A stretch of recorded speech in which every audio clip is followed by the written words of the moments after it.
Thickness आप यहाँ देख रहे हैं कि ये देखिए जूम आपको करके दिखा रहा हूँ कि ये थिकनेस है। This is the thickness of the line and border की आपको अपने ऑब्जेक्ट से कितना दूर चाहिए। अब आप देखेंगे जैसे हमने कॉन्टूर कमांड पे क्लिक किया एक लाइन आउटसाइड में तैयार हो गई है। मैं थोड़ा जूम आपको करके दिखाता हूँ, ये देखिए थोड़ा ब्लड हो रहा है बट आप नोट करेंगे 0.5 इंचेस बाहर आउटलाइन तैयार हो गई है। अंदर के ऑब्जेक्ट को ध्यान कीजिए कि अंदर जो लाइन थी वो और अंदर गई है। ये दो ऑब्जेक्ट अब तैयार हो गए हमारे पास, दो ऑब्जेक्ट एक ऑब्जेक्ट बन के क्लियर हो गया। जो बैकग्राउंड आप देख रहे हैं जो बिल्कुल ब्लैक कलर का था, बिल्कुल फिल्ड था, अब हमने उसको एक लाइन में कन्वर्ट करके अंदर का स्क्रैप बचा लिया। चलिए सबसे पहले हम बात करते हैं कि 0.5 हमने कैसे डिसाइड किया कि हमारी रिक्वायरमेंट इसमें 0.5 की है। देखिए 0.5 का एक थंब रूल है इसकी बॉर्डर को क्रिएट करने का, जो कि मैंने अभी पहले ही बताया कि जो आपकी लाइन की जो थिकनेस है, जो बॉर्डर है, it has to be equal to the thickness of the sheet. और क्योंकि मेटल हमेशा एक तरह का नहीं होता, हम ऐसा एज्यूम करके नहीं चल सकते कि आप हमेशा ब्रास यूज़ कर रहे हैं या स्टील यूज़ कर रहे हैं या कुछ और यूज़ कर रहे हैं। तो इसके लिए हम ये कहेंगे कि कोई भी डिज़ाइनर अगर उसको नहीं मालूम है कि कौन सा मेटल यूज़ होना है तो उसकी थिकनेस एक बार पता कर ले कि क्या थिकनेस रिक्वायर्ड है, उसमें 10% या 20% उसमें ऐड कर ले। फॉर एग्जांपल इस समय हमें 0.42 का आयरन काटना था, लेकिन क्योंकि हमें मालूम नहीं है कि मेटल कभी हार्ड भी हो सकता है तो हमने थोड़ा सा सेफर साइड पे रहने के लिए 0.42 की जगह उसे 0.5 इंचेस पे सेट कर दिया। तो एटलीस्ट अभी हम सेफ है, हमें मालूम है कि ये डिज़ाइन अब कटेगा ही कटेगा। अब यही डिज़ाइन अगर हम 0.42 की आयरन की जगह स्टील काटना चाहें तो ऑफ कोर्स वो भी काट सकते हैं because of the increase in the thickness of the border.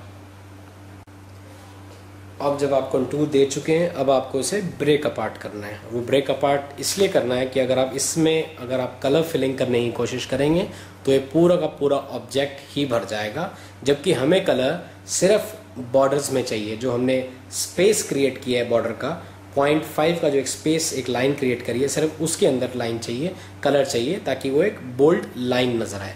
उसका करने का तरीका ये है कि आप सबसे पहले ऑब्जेक्ट सेलेक्ट करेंगे। ऑब्जेक्ट सेलेक्ट करने के बाद ऊपर टूल बार में अरेंज का टैप का बटन दबाएंगे।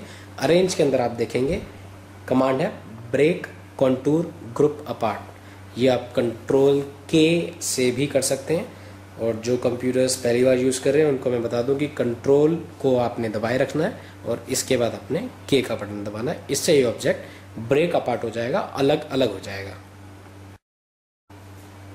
अब आपका ऑब्जेक्ट अलग हो चुका है। अब आपने करना क्या है कि सिर्फ यहाँ पे आके सबसे पहला जो टूल बॉक्स में सबसे पहला ऑप्शन है वो है सेलेक्ट टूल का।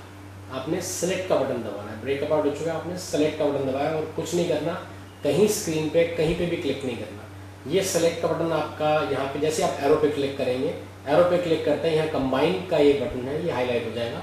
अब कंबाइन का मतलब ये है कि जो आपने अभी ऑब्जेक्ट ब्रेक अपार्ट किया था, अब ये सारी लाइंस मिलके कंबाइन हो जाएंगी, सिर्फ लाइन टू लाइन जुड़ जाएंगी ताकि हम इसमें कलर फिल कर सकें।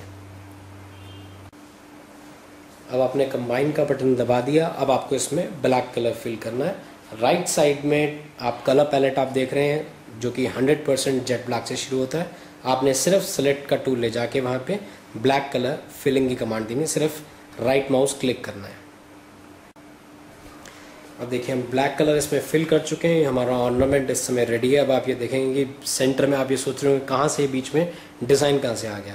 देखिए ऐसा है कि जो सेंटर का जो एरिया है वो आपने एचिंग करना था, तो इसलिए उसकी इतनी ज़्यादा रिक्वायरमेंट नहीं थी, तो कन्फ्यूजन ना हो इसलिए हमने उसको इन द मीन टाइम यहाँ से हटा रखा था। हमने उसको ऑब्जेक्ट को ग्रुप किया और सेंटर में अलाइन कर दिया।